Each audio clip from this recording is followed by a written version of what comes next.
Voltei! Já tô de volta para a gente poder continuar aí com essa matéria maravilhosa, que é a melhor matéria da vida, que é o direito penal. E eu espero que vocês estejam entendendo tudo, que vocês estejam animados, estejam empolgados para poder entender o máximo que vocês puderem, para chegar na hora da prova de vocês e ser uma aprovação muito natural.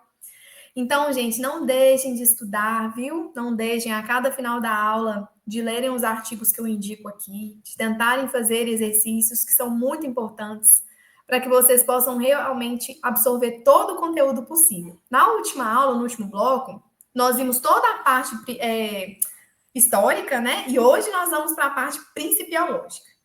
Então, nós já vimos lá a questão do conceito analítico de crime, que é o conceito que é utilizado atualmente. Eu até fiz a representação gráfica lá da casinha, né? Com os 3 requisitos para a conceituação do crime, que é a tipicidade, a culpabilidade e a ilicitude. E hoje nós vamos iniciar pela classificação do crime e depois nós vamos passar efetivamente para a parte de princípios. Então, vamos lá, porque tem muita coisa para a gente poder ver hoje. Bom, iniciando pela parte de classificação, eu acho que eu vou começar aqui, ó, dos crimes dolosos e culposos. Gente, é o seguinte: os crimes, eles podem ser dolosos e podem ser culposos. Isso aqui é uma coisa que não cai, gente, ela despenca. Isso é importante demais, é importantíssimo no nível hard, tá? Então, gravem isso que eu vou falar para vocês agora. Principalmente a diferença de dolo eventual e de culpa consciente, que despenca, tá?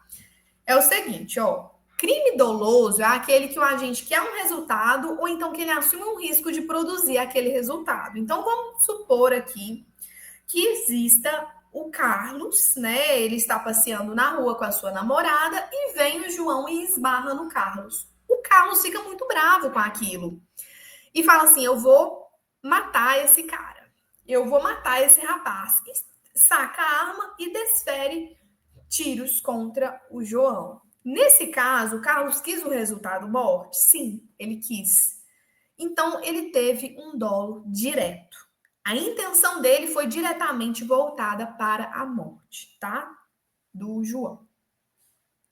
Diferente é quando o agente só assume o risco de produzir aquele delito, aquele crime, né? Então, vamos supor que o Carlos seja caminhoneiro e aí ele estava transportando feliz da vida uma carga de bananas, frutas, né, que perdem muito facilmente. E o Carlos, ele se deparou com uma greve na estrada, a estrada estava toda fechada e ele perdeu a carga dele de bananas. O que o Carlos fez? Ficou com muita raiva da situação e falou: eu vou explodir tudo. Vou colocar uma bomba aqui, eu vou explodir essa carga e eu não tô nem aí se pegar nas outras pessoas que estão aqui paradas. E assim ele fez. Ele colocou a bomba, explodiu toda a carga, mas em consequência ele atingiu as outras pessoas que estavam ao redor, né, que vieram a óbito. Gente, qual que era a intenção do Carlos? Era de explodir a carga, não era? Mas ele assumiu o risco de matar quem estivesse por perto com a explosão? Sim. E o que ele fez? Ele ligou o dane-se, ele não estava nem aí. Se pudesse matar as pessoas, mesmo que não fosse o resultado pretendido, mas ele assumiu o risco desse resultado. Então, nesse caso, o dolo é eventual, tá?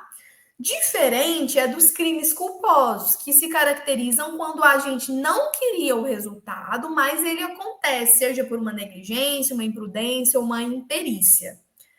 Então, gente, a culpa ela é dividida entre culpa consciente e culpa inconsciente. Vamos fazer essa diferenciação.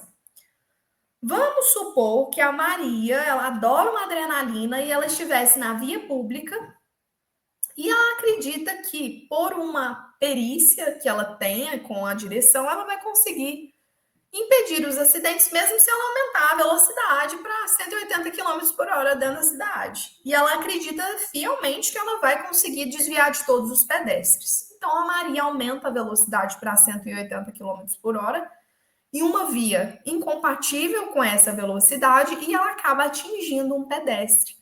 Mas a Maria jurava de pés juntos que ela seria capaz de evitar aquele acidente.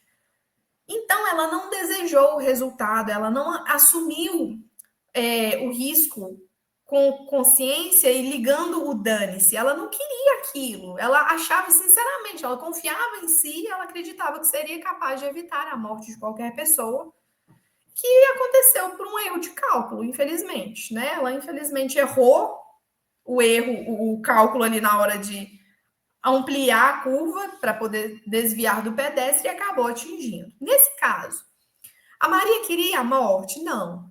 Ela ligou o dane-se para que, se acontecesse, ela não estivesse nem aí? Não, ela ficou sentida, ela não queria ter atingido o pedestre. Mas nesse caso, como o pedestre veio a óbito, mas ela sabia que estavam passando pedestres ali na via, ela teve uma culpa consciente, porque ela previu o resultado, mas ela confiou que ela ia ser capaz de evitar.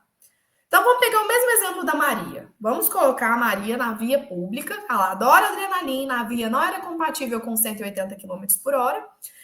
E a Maria falou: não tô nem aí, eu vou aumentar a velocidade do meu carro, eu vou acelerar. Se eu pegar alguém, dane-se. Isso é dolo eventual. Então, gente, qual que é a diferença? Muito importante, tá? Enquanto no dolo eventual a gente prevê a possibilidade do resultado e aceita isso, então ele assume o risco que se acontecer, tudo bem, ele não quer matar ninguém, ele não quer especificamente isso, mas se acontecer, dane-se.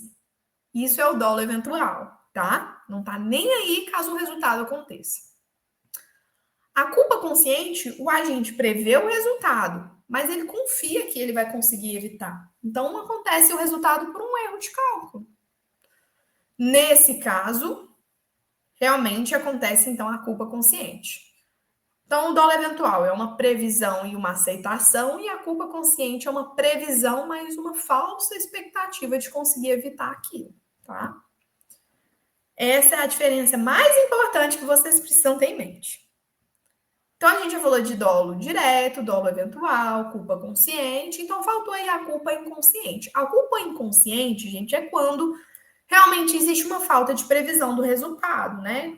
Quando a posição do agente exige uma previsão, mas, infelizmente, não tem a previsão, ele não consegue, é uma falta de previsão. Então, o mesmo exemplo aí da Maria. Maria está dirigindo lindamente, mas dessa vez, né, respeitando a velocidade da via. E surge um pedestre no meio de dois veículos que estavam estacionados e atravessa na frente da Maria. A Maria tenta frear, ela não tinha como, né, saber que o pedestre ia sair ali do meio de dois veículos e acaba atingindo ele e ele vem a óbito. Nesse caso, tinha como a Maria saber que ia sair dois pedestres ali do meio dos carros? Em tese, não. Mas como ela estava dirigindo, então ela tem um dever de ficar vigilante na direção, né? De ficar atenta ao que está acontecendo ao redor. Então, nesse caso, como ela não teve a menor possibilidade, né, de saber essa previsão desse resultado, que essa pessoa ia sair dali do meio de dois carros, ela teve uma culpa inconsciente, né? Então, a posição dela de dirigir, né, de estar na direção de um veículo automotor, realmente exigia que ela estivesse bem atenta, mas como ela não estava, ou mesmo que estivesse, não estava totalmente, né? Às vezes estava só parcialmente, não viu acontecendo e não conseguiu frear a tempo. Isso realmente é a culpa inconsciente, tá? Então, essa é a diferença. Bom, uma regrinha para vocês levarem para a vida. O crime, em regra, é sempre doloso, tá? Salvo quando existe disposição expressa em sentido contrário. Então, quando o crime ele é punido também pela modalidade culposa, vem escrito na lei isso, tá? Este crime também se admite modalidade culposa. Aí vem a pena do crime da modalidade culposa, tudo bonitinho. Quando não tem essa previsão legal, é só admitida a punição, a caracterização do crime, né? Na modalidade dolosa, tá? E lembrando, gente, o seguinte: a questão do dolo e da culpa estão bem ligados à questão do elemento do tipo penal. Por quê? O tipo ele tem dois elementos, que é o elemento objetivo e o elemento subjetivo. O elemento objetivo é basicamente ver ali o que está escrito na norma e ver se aquele crime, né, se aquela conduta ela é compatível com o que está no tipo. Então, por exemplo, artigo 121, que é o tipo penal, matar alguém. A conduta causou a morte de alguém? Sim, então é compatível. Isso é o elemento objetivo. Essa é a análise mais documental, tá? O elemento subjetivo já é uma análise intrínseca da pessoa. Então, é mais ligada ao dolo e à culpa. Então, sempre que vocês ouvirem falar em elemento subjetivo do tipo, lembrem de dolo e culpa, tá? Que significa exatamente isso. Agora, vamos aqui para outra classificação de crime, que é crimes comissivos e omissivos. Gente, só um adendo aqui, só um parênteses. É o seguinte. O crime, ele pode ter várias classificações, tá? Então, ele pode ser culposo ou doloso, ele pode ser comissivo ou omissivo, então pode ser mais de uma coisa. Pode ser, por exemplo, um crime doloso que seja também comissivo. O que não pode é ele ser, dentro da mesma classificação, as duas coisas. Por exemplo, ele não pode ser doloso e culposo ao mesmo tempo, não tem jeito, né? Comissivo e omissivo. Só a gente vai ver aí a questão do comissivo por omissão, mas ele está dentro do crime omissivo ainda. Então, ele não pode ser duas coisas dentro da mesma classe, mas ele pode ter mais de uma classificação, ok? Então, vamos lá ver os crimes. Gente, crime comissivo realmente resulta de uma ação. Então, por exemplo, o agente, ele efetivamente executa aquele comportamento que está descrito no tipo. Exemplo, matar, né? A gente vai lá e mata. Atira, matou. Furtar. Ele vai lá e furta, vai no supermercado e pega um bem, né? Isso é furtar. Então, crime comissivo é uma ação positiva, tá? O crime omissivo, ele já é uma inação, então é um deixar de fazer. Então, por exemplo, é uma omissão mesmo. Nesse caso, o crime omissivo ele pode ser próprio ou impróprio, tá? E aí agora a gente vai entender o que é a diferença dos dois.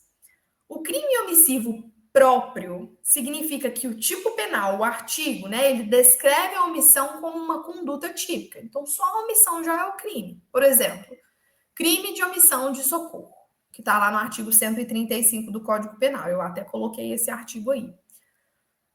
Essa omissão, ela não decorre de um dever especial de agir, né? Só a omissão já caracteriza o crime. Então, por exemplo, Carlos, ele estava lá dirigindo o veículo dele e ele se deparou com um ciclista que acabou de acidentar. Ele viu o ciclista caindo, esferindo gravemente.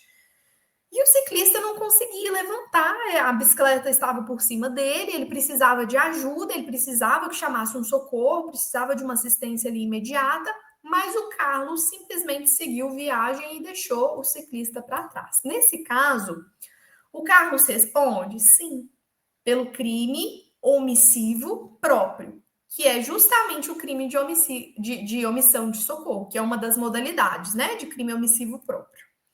Porque, embora o Carlos não tivesse um dever especial de agir, né, ele não podia deixar o rapaz lá sem socorro, porque ele tinha que prestar esse auxílio, né, essa assistência para ele. Diferente, gente, é o crime omissivo impróprio, que também é chamado comissivo por omissão. Por quê? Porque a omissão, ela equivale a uma ação eficiente, que produz um resultado. Como assim, professora? Eu embananei tudo, não entendi nada. Vamos devagar para que você entenda, tá? É o seguinte: no crime omissivo impróprio, que é o comissivo por omissão, existe um dever jurídico de agir. Então, seja por lei, seja por contrato ou por uma posição garantida, o agente ele tem que agir. E a omissão dele equivale a uma ação eficiente que produz um resultado. Então, por exemplo, existe uma mãe que tem que alimentar o filho e ela tem comida em casa, só que ela não prepara as refeições para a criança. E a criança fica vários dias sem alimento. A mãe, ela tem o dever legal de cuidar dessa criança. Para quem assistiu minhas aulas de ECA e sabe disso, né? Que os pais, eles têm o dever de prestar todo o suporte para a criança ou para o adolescente, enfim. Mas essa criança não tinha condições de comer sozinha, precisava da mãe, e como ela não foi alimentada por vários e vários dias, ela veio a óbito. Gente, nesse caso, a mãe responde sim. Por quê? Por homicídio. Porque a omissão dela corresponde a uma ação, como se ela tivesse efetivamente matado a criança. tá? Então, isso é um crime comissivo por omissão. Vamos outro exemplo? Vamos pensar aí, porque ela tinha dever legal de agir, tá? Então, é por isso. Então, outro exemplo. Vamos pensar aí num médico que tem um dever jurídico, um dever contratual, né? A posição dele como médico exige isso. E ele deixa de salvar um paciente. Ele se omite com relação a esse paciente e esse paciente falece por falta de cuidados. Nesse caso, o médico responde sim. Por quê? Por homicídio. Porque ele devia agir, ele tinha uma obrigação de agir por lei, por contrato, né?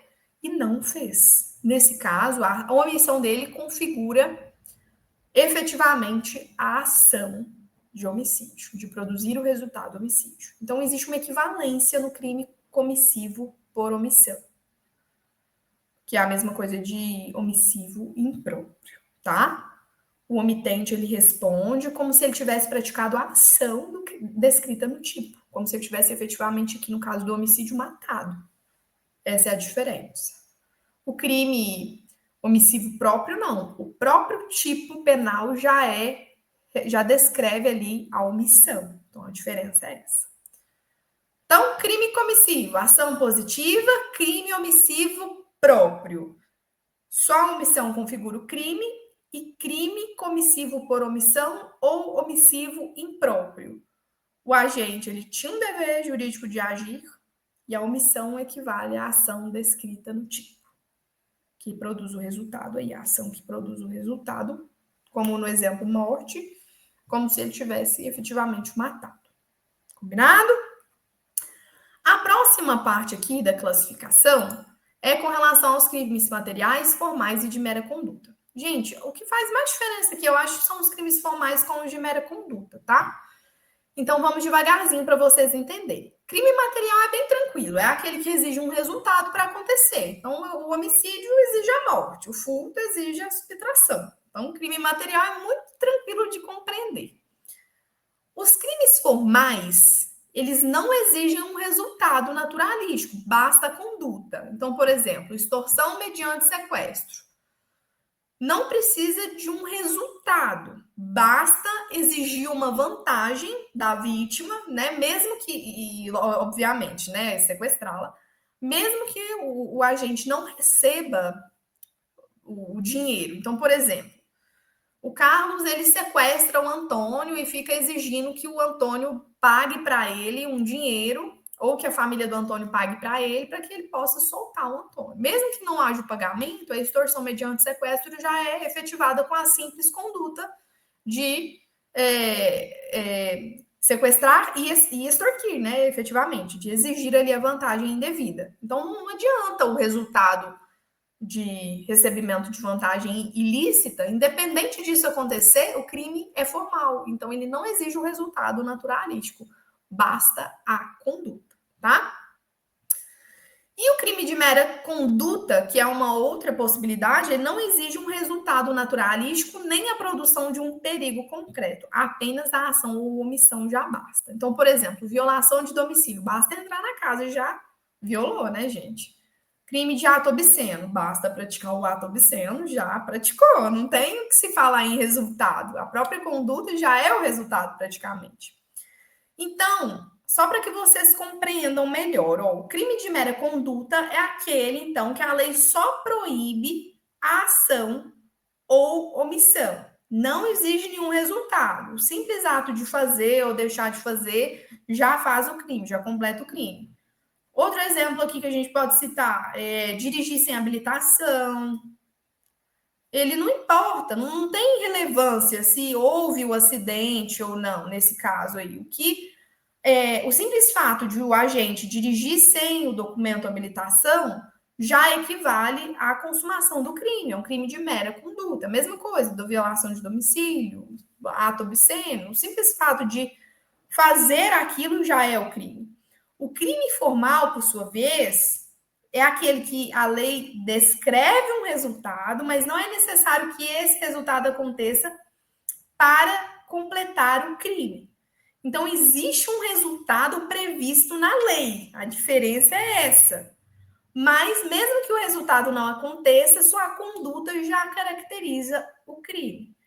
O exemplo aí que eu dei da extorsão mediante sequestro. Mesmo que não haja, né, o pagamento, só o sequestro aí já caracteriza, né? Só o ato de o agente sequestrar a pessoa e pedir a vantagem ilícita já é o crime. Então, independe do resultado do pagamento. Entenderam? Isso é muito importante, gente. Prestem muita atenção para que vocês compreendam direitinho. Ok? Ok? Vamos continuar. Crimes instantâneos e crimes permanentes. Gente, o crime instantâneo é aquele que a consumação acontece num momento determinado, tá? Então, o resultado já é imediato. Por exemplo, o furto, a subtração, ela é consumada no momento que se retira o produto, né? Que subtrai. Uma injúria verbal, ele é um crime que consuma no momento que a pessoa fala, uma ameaça, né? É um crime instantâneo. O crime permanente, a consumação ela se prolonga no tempo. Então, enquanto durar o estado ilícito que foi criado ali por aquela conduta, a consumação ela permanece. A consumação só vai acontecer no caso de crime permanente quando finalizar esse estado que a pessoa estava. Então, por exemplo, que a vítima, né? Um cárcere privado. A privação de liberdade ela vai durando. A vítima está retida, o crime ele é permanente, ele vai se prolongando. Quando a vítima é liberada, o crime cessa, tá? Então a diferença de crime instantâneo é que ele acontece na hora e o crime permanente ele se prolonga no tempo. Outra classificação aqui: os crimes podem ser comuns, podem ser próprios ou podem ser de mão própria. Crimes comuns são aqueles que podem ser praticados por qualquer pessoa. Então, por exemplo, o sujeito quer furtar. Qualquer um pode furtar, né? É só eu ir ali e pegar o que não é meu. Isso é um furto. Então, o sujeito aqui pode ser qualquer pessoa, um sujeito indeterminado. Isso é um crime comum. Crime próprio exige uma qualidade especial do agente. Então, para que se configure a tipicidade, né, é necessário que o agente ele tenha uma função ou então uma condição pessoal que seja específica. Se ele for praticado por quem não tem essa qualidade, não tem um crime próprio. Pode até ter outro crime, mas não vai ter o crime próprio aqui. Então, por exemplo, vamos supor o peculato. Gente, o peculato, para que ele seja caracterizado, é necessário, assim, de forma muito específica, que o agente seja funcionário público. Se o agente não for funcionário público, ele não vai responder pelo crime de peculato. Para este crime caracterizar, como ele é um crime próprio, o agente, né, o autor, ele tem que ser funcionário público. Um outro crime, uma outra classificação é o crime de mão própria. Os crimes de mão própria, eles só podem ser cometidos pelo próprio sujeito que está descrito no tipo. Então, não tem possibilidade de coautoria, só tem a possibilidade de participação, tá? Então, coautoria de jeito nenhum. Então, por exemplo, vamos supor aí que exista uma falsidade ideológica, né? A falsidade ideológica ela é um delito vinculado à função pessoal mesmo. Outro exemplo é o falso testemunho. Então, quem vai praticar realmente é a pessoa que levanta esse falso testemunho. Até é possível que tenha ali uma participação de alguma outra pessoa que eventualmente influencia para que o falso testemunho seja feito.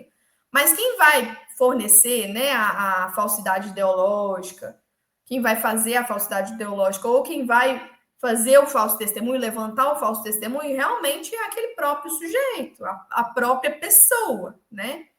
E esses delitos, eles só podem ser praticados por um sujeito que está realmente ali determinado pelo tipo. Então, por exemplo, o tipo penal, ele coloca aqui, no caso do falso testemunho, quando uma testemunha for prestar depoimento em juízo e falar algo que não corresponda com a realidade. Nesse caso, ela vai realmente se enquadrar, né, no crime de falso testemunho.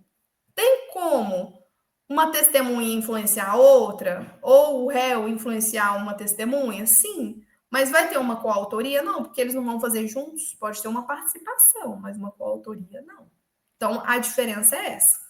Crimes comuns praticados por qualquer pessoa, crimes próprios, exige uma qualidade especial do agente, então essa qualidade vem descrita no tipo, e crimes de mão própria podem ser praticados pelo agente descrito no tipo, sem possibilidade de coautoria. Então, essas são as diferenças de crime comum, próprio e de mão própria. Outra coisa, crimes simples e crimes complexos. Gente, no caso do crime simples, o tipo descreve só uma figura típica. Então, por exemplo, homicídio simples. Qual que é o único bem jurídico que está sendo resguardado? A vida, né? Então, ele protege um único bem jurídico, ou então ele descreve uma conduta singular, uma única conduta, tá? Por exemplo, furto. Qual que é o bem jurídico que está sendo resguardado? O patrimônio, unicamente. Qual que é a conduta que está sendo descrita? Subtrair. Subtrair para si ou para outro em coisa alheia móvel, que está lá no artigo 155 do Código Penal. Então, nesse caso de crime simples, o tipo só descreve uma única conduta, uma só figura típica, tá? Não tem mais de uma, não. Crimes complexos. O crime complexo, ele já é diferente, porque ele resulta da reunião, da fusão de dois ou mais tipos. Então, o exemplo mais clássico que a gente tem aqui, gente, é o roubo, né? Por quê? Porque ele é a junção da subtração, que por si só é o furto, mais da violência ou grave ameaça. Então, nesse caso, ele é um crime complexo porque ele resulta da fusão de dois crimes autônomos, porque tem um crime só para ameaça e tem um crime só para subtração, que é o furto. Então, crime simples, uma única conduta, um só tipo penal, que é protegido, né? Um único bem que é protegido, na verdade. Crime complexo, mais de um tipo penal, junto forma um único crime. Então, pode ter mais de um bem jurídico que é resguardado, tá? Essa é a diferença de crime simples e crime complexo. Outra forma de classificação: crimes unissubsistentes e crimes plurissubsistentes.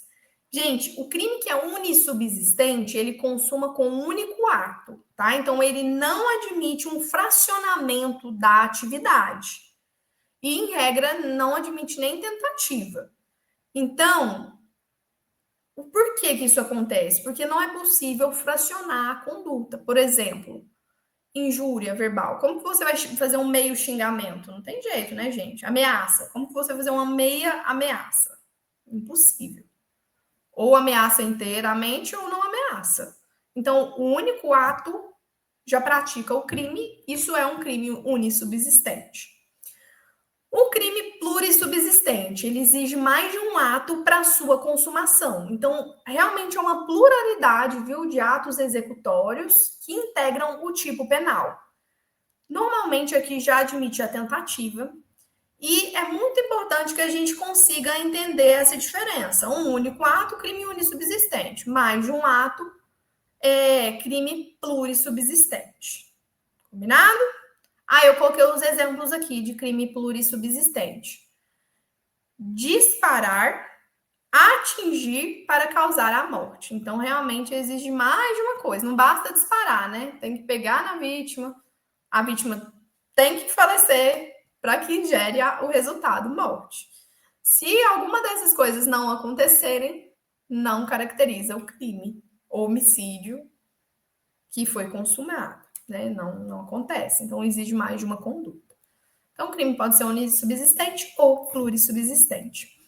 E aqui nós vamos ver alguns princípios que são muito importantes também para a teoria geral do delito, que são alguns dispositivos constitucionais que aparecem muito sempre que a gente vai fazer todo o estudo do direito penal e que eles norteiam efetivamente toda a aplicação criminal, viu, gente? Toda a aplicação do próprio direito penal. Esses princípios, eles estão elencados nos artigos 1º, inciso 3º da Constituição e principalmente no artigo 5º.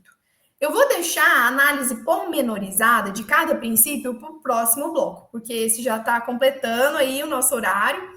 Senão vocês me xingam, falam, ó, professora, está demorando demais com o bloco. Então, no próximo bloco, eu venho com a parte principiológica e a gente fecha essa parte de teoria geral do delito.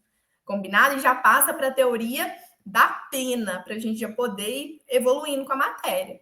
Então, eu vejo vocês no próximo bloco. Um beijo no coração e até lá. Eu espero vocês, hein? Não me enrola, tô te esperando.